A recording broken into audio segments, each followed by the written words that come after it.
Good morning student. तो आज की क्लास में हम बात करेंगे जनरल कैरेक्टर ऑफ स्पिनोफसीडा। ठीक है। जैसा कि आप डायग्राम में देख रहे हो, इसके बड़े बड़े से वृक्ष हुआ करते थे और इससे पहले वाले जो भी हमने देखे थे उनमें और इनमें काफ़ी सारा अंतर होता है। यहाँ पर जो स्तंभ होता है वो संधित होता है। संधित का मतलब होता है कि नोड और इंटरनोड इसके ऊपर प्रेजेंट होती है। ठीक है। पत्तियाँ इसकी छोटी होती है, पत्तियाँ ज़्यादा बड़ी नहीं थी। तो इस तरह के जैसे पौधे आप देख रहे हो, बांस के जैसे पौधे यहाँ पर हमारे बनते थे। ठीक है। तो ये जिस कैरेक्टर को लेकर ये पैदा हुए पौधे काफ़ी इंटरेस्टिंग थे और आज भी हमें इसके जो है अवशेष के रूप में पौधे मिलते हैं, प्लांट्स मिलते हैं। और उसके अलावा जीवित पौधे भी हमें यहाँ पर मिलते हैं। ठीक है ना, जीवित प्लांट भी हमें यहाँ पर मिलते हैं स्पिनोफसीडा के। ठीक है। तो चलिएगा देखते हैं क्या क्या कैरेक्टर हैं इनके। देखिए, जो जीवित मिलता है हमें वो है हमारा इक्विसिटम। इक्विसिटम जो है हमें आज भी उसी प्रकार से जीवित मिलता है जिस प्रकार से उस जमाने के पौधे हुआ करते थे। ठीक है। और इसी इक्विसिटम को आधार मानकर, और ये दूसरा पौधा है कैलेमाइटिस, इसको भी आधार मानकर जो है वैज्ञानिकों ने पुराने पौधों का अवलोकन किया था। ठीक है। तो अगर हम देखें तो ये भी पौधे जो है पेलियोजोइक एरा के अंदर ही मिलते थे और पेलियोजोइक एरा के जो कार्बोनिफेरस काल है उसके अंदर काफ़ी विकसित हुए थे। ठीक है। ये विशाल वृक्ष थे, जैसा कि हमने डायग्राम में देखा था आगे, काफ़ी बड़े बड़े वृक्ष हुआ करते थे। जैसे कि ये कैलेमाइट्स कैलेमाइट्स जो है वृक्ष के नुमा होते थे, जो अब विलुप्त हो चुके हैं, लेकिन अब ये नहीं मिलते हमें, ये वृक्ष नुमा पौधे जो है नहीं मिलते। आप एंजियोस्पर्म में इसकी जो है संरचना बांस जो पौधा होता है हमारा बैम्बू, उससे कर सकते हैं। ठीक है। उसी तरह की स्ट्रक्चर इसकी लगभग लगभग उसी तरह की स्ट्रक्चर इसके अंदर प्रेजेंट होती है, केवल पत्तियों को छोड़कर। जो इसकी लीफ होती है, लीफ को अगर छोड़ दें हम, तो तने का जो स्ट्रक्चर होता है वो कैसा होता है, बेम्बू के जैसा होता है इसका। ठीक है। वर्तमान में केवल हमें इसका एक जीवित वंश मिलता है जो है इक्विसिटम।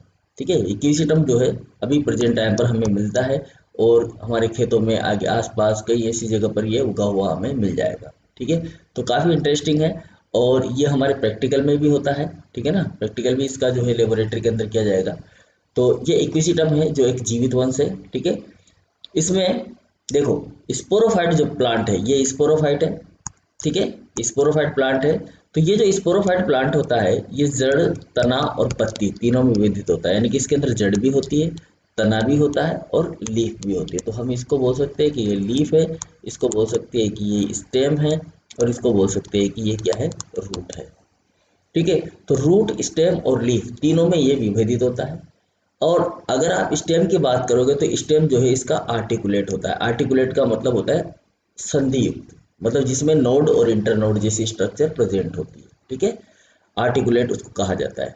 तो याद रखना, ये एक नंबर का क्वेश्चन है कि आर्टिकुलेट तना कैसा होता है। तो आर्टिकुलेट तना मतलब संधित तना। ठीक है। जिसमें नोड और इंटरनोड दोनों जो है उपस्थित हो उसे कहा जाता है आर्टिकुलेट। ठीक है। तो इसमें स्तंभ जो होता है वो संधित होता है, यानी कि आर्टिकुलेट होता है। अनुदैर्ध्य उभार व खांच युक्त तना शाखित होता है। अनुदैर्ध्य उभार का मतलब है कि जो स्टेम होता है, जैसे कि ये स्टेम है और यहाँ पर ये नोड है इसका, तो इसमें इस तरह से उभरा हुआ पार्ट पाया जाता है। इस तरह से उभरी हुई संरचनाएं इसके अंदर प्रेजेंट होती है। ठीक है। जिसमें उभार उभार और खांच, उभार और खांच। देखिएगा, अगर मैं इस तने को ऐसे काट दूं तो ये इसका उभार होगा, ये खांच होगी, फिर ये उभार होगा, फिर ये खांच होगी और यहाँ पर ऐसे लाइन बनी हुई है। ठीक है। अब आप 3D में इसको समझ सकते हो, इस तरह की स्ट्रक्चर होती है इसकी कि ये अंदर तो क्या है, खांच है, ये अंदर की तरफ घुसा हुआ, अंदर की तरफ गया हुआ पार्ट है, ये खांच है। ठीक है। और ये वाला जो भाग है ये इसका उभार है। ठीक है। ये वाला भाग जो होगा ये उभार होगा, फिर ये खांच आ जाएगी अंदर घुसी हुई और ये भाग उभार होगा। जिस लाइन को मैं बड़ा कर रहा हूँ वो उभार के रूप में बाहर निकली होती है और दूसरी खांच के रूप में अंदर धसी हुई होती है। तो उभार और खांच, उभार और खांच इसके अंदर चलता रहता है। ठीक है। तो इस तरह से उभार और खांच एक तना होता है जो कैसा होता है, शाखित होता है। शाखित देखो यहाँ पर ब्रांच है। ठीक है ना, डाइकोटोमस ब्रांचिंग इसके अंदर प्रेजेंट हो सकती है।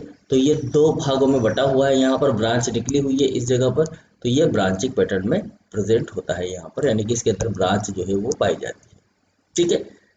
इसमें स्पष्ट नोड तथा इंटरनोड होते हैं। नोड और इंटरनोड, इस पार्ट को तो हम बोलते हैं नोड। ठीक है। और इस भाग को बोलते हैं इंटरनोड। क्या बोलते हैं इसको, इंटरनोड। ठीक है। तो नोड और इंटरनोड जो है यहाँ पर प्रेजेंट होती है। तो ये नोड हो गया, नोड और इंटरनोड। नोड का मतलब होता है संधि, ठीक है, और इंटरनोड होता है तने का असंधित भाग। ठीक है, तो नोड और इंटरनोड जो है यहाँ पर प्रेजेंट होती है। इसमें जो स्टील पाया जाता है वो स्टील होता है प्रोटोस्टील टाइप का, प्रोटोस्टील, साइफोनोस्टील। प्रोटोस्टील को बोलते हैं आधे स्टील या ठोस स्टील। ठीक है, इसमें जाइलम जो होता है वो फ्लोएम के द्वारा घिरा होता है। ठीक है, यहाँ पर दूसरा स्टील होता है साइफोनोस्टील। साइफोनोस्टील का मतलब जो खोखला जाइलम वाला भाग जो होता है खोखला होता है, तो उसको बोलते हैं साइफोनोस्टील। ठीक है, ब्रांच जो होती है, ब्रांच नोड पर उपस्थित सल की पर्ण के कक्ष से विकसित होती है। अब ये जो नोड है ना, इस नोड पर एक सल की पर्ण यहाँ पर विकसित होती है। ठीक है, इस नोड पर एक सल की पर्ण विकसित होती है। इस सल की पर्ण के कक्ष से ये ब्रांच यहाँ पर निकलती है। इस तरीके की ब्रांच यहाँ पर निकलती है, जैसा कि हमारा कारा देखा है आपने, कारा पढ़ा था ना, कारा कारा के जैसा ये स्ट्रक्चर इसका होता है। इस तरह से ब्रांच यहाँ पर निकलती है पत्तियों से। ठीक है, तो यहाँ पर जो ब्रांच होती है वो नोड पर उपस्थित होती है। कहाँ पर उपस्थित होती है? नोड पर उपस्थित होती है और सल की पर्ण के कक्ष से विकसित होती है। सल की पर्ण के कक्ष से क्या होती है? ये विकसित होती है। ठीक है, ये जो स्पिनोफिडा है, इसका वर्गीकरण जब हमने किया था तो इसको हमने 5 गण के अंदर डिवाइड किया था। कितने गणों के अंदर डिवाइड किया था? 5 गण, सॉरी 4 गणों के अंदर डिवाइड किया था। 5 नहीं, 4 गण थे। 4 गण थे, एक हेनियल्स, एक स्पिनोफाइलेस था, और एक केलेमाइट्स था, और एक इक्विसिटेल्स था। तो जो इक्विसिटेल है उसकी हम बात यहाँ पर कर रहे हैं, ध्यान रखना। ठीक है ना, जो क्लासिफिकेशन किया था हमने, और इसको 5 और 4 ऑर्डर के अंदर, 5 नहीं सॉरी 4 ऑर्डर के अंदर हमने इसको डिवाइड किया था। हाइनेल्स, स्पिनोफाइलेस, केलेमाइट्स और इक्विसिटेल। ठीक है, तो ये 5 सॉरी 4 ऑर्डर जो है हमने यहाँ पर लिखे थे। बार बार 5 नंबर 5 आ रहा है दिमाग में। 4 ऑर्डर है, उन 4 ऑर्डर का जो लास्ट ऑर्डर है इक्विसिटेल, उसके बारे में हम यहाँ पर जानकारी ले रहे हैं, क्योंकि ये इक्विसिटेल जो है अभी हमें प्रेजेंट टाइम पर मिलता है। उसी हिसाब से हम हमारे जो कंटेंट है स्पिन ऑफ सीडा के, उसको याद रखने की कोशिश कर रहे हैं। ठीक है, तो इसके जो विलुप्त जातियां हैं, देखो जो अभी जो प्रेजेंट टाइम पर इक्विसिटम हमें मिलता है और बाकी क्या है? विलुप्त हो गए। तो यहाँ पर जो डायग्राम है इक्विसिटम का है, इससे पहले वाले सब क्या है? विलुप्त है। तो जो विलुप्त जातियां है उनके अंदर सेकेंडरी ग्रोथ उपस्थित होती थी। जो विलुप्त जातियां हैं इसकी, उनके अंदर क्या था? सेकेंडरी ग्रोथ उपस्थित थी। लेकिन अभी जो प्रेजेंट टाइम पर जीवित है, प्रेजेंट टाइम पर जीवित कौन सा है? इक्विसिटम। ये जो इक्विसिटम है इसके अंदर सेकेंडरी ग्रोथ क्या होती है? अनुपस्थित होती है। पुरानी जो जीवित जातियां थी उनके अंदर तो सेकेंडरी ग्रोथ होती थी और काफी बड़े बड़े वृक्ष नुमा स्ट्रक्चर होती थी, उनका तना काफी बड़ा होता था। लेकिन जो आज हमें मिलते हैं, जो प्रेजेंट टाइम पर हमें जिस तरह के पौधे मिलते हैं, उन पौधों के अंदर जो है सेकेंडरी ग्रोथ क्या होती है? अनुपस्थित होती है। ध्यान रखना हमें ये। ठीक है, सेकेंडरी ग्रोथ किसकी वजह से होती है? सेकेंडरी ग्रोथ होती है पेरीसाइकिल जो होता है, कैम्बियम होता है, उस कैम्बियम की वजह से। किसकी वजह से होती है? कैम्बियम की वजह से। तो हम ये कह सकते हैं कि ये जो पौधे होते हैं साइफोनोस्टील के, इसके जो आद्य पौधे हैं उनके अंदर कैम्बियम प्रेजेंट था। जो कैम्बियम प्रेजेंट था तो वो सेकेंडरी जाइलम और सेकेंडरी फ्लोएम का फॉर्मेशन कर सकता था। ठीक है, यहाँ पर ये नहीं कर सकता। जो इक्विसिटम है ये सेकेंडरी जाइलम और सेकेंडरी फ्लोएम का जो है फॉर्मेशन नहीं कर सकता है। ठीक है, तो ये ध्यान रखना है कि पुरातन जो पौधे थे उनमें सेकेंडरी ग्रोथ उपस्थित थी और इनके अंदर सेकेंडरी ग्रोथ अनुपस्थित होती है। ठीक है, अब इसके स्पोरेंजिया की बात करें तो इनमें जो स्पोरेंजिया होते हैं वो स्पोरेंजियोफोर पर विकसित होते हैं। स्पोरेंजियोफोर का मतलब है जो पार्ट होता है जहां पर स्पोरेंजिया लगेंगे, उस नीचे, उसके नीचे का जो भाग होता है, उसके नीचे का जो भाग होता है वो कहलाता है स्पोरेंजियोफोर। ठीक है ना, जिस पर ये स्पोरेंजिया लगते हैं। ठीक है, यहाँ पर जो स्पोरेंजिया होते हैं वो बिल्कुल शीर्ष पर लगते हैं। देखो यहाँ इस डायग्राम में आप देख सकते हो कि यहाँ पर जो स्पोरेंजिया है वो ऐसी ब्रांच पर लगे हुए हैं। देखो ये फर्टाइल, इसको बोलते हैं फर्टाइल स्टेम। जो दूसरी ब्रांच होती है जिसके ऊपर पत्तियां लगती है उसको तो कहा जाता है स्टेराइल, स्टेराइल स्टेम। ठीक है, और जिसके ऊपर ये स्पोरेंजिया लगते हैं उसको कहा जाता है फर्टाइल स्टेम। यहाँ पर ये भी ध्यान रखना है हमें, क्योंकि आगे हम इक्विसिटम को पूरा डिटेल में पढ़ेंगे। इक्विसिटम हमारे पास में फुल लेंथ में पढ़ना है, हमें सारी चीज़ पढ़नी है, इसकी स्ट्रक्चर, इसका रिप्रोडक्शन वगैरह सारी चीज़ पढ़नी है।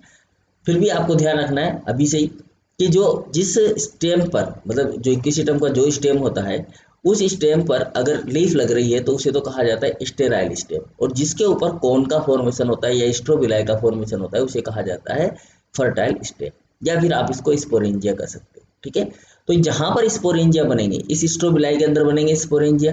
ठीक है, तो जहां पर स्पोरेंजिया बनेंगे उस स्पोरेंजिया जो स्पोरेंजिया को धारण करने वाली जो भी पार्ट होगा वो कैसा होगा, फर्टाइल होगा।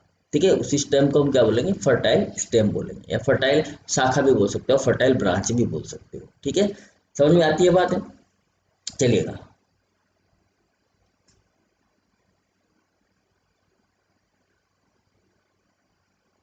ठीक है, चलिए।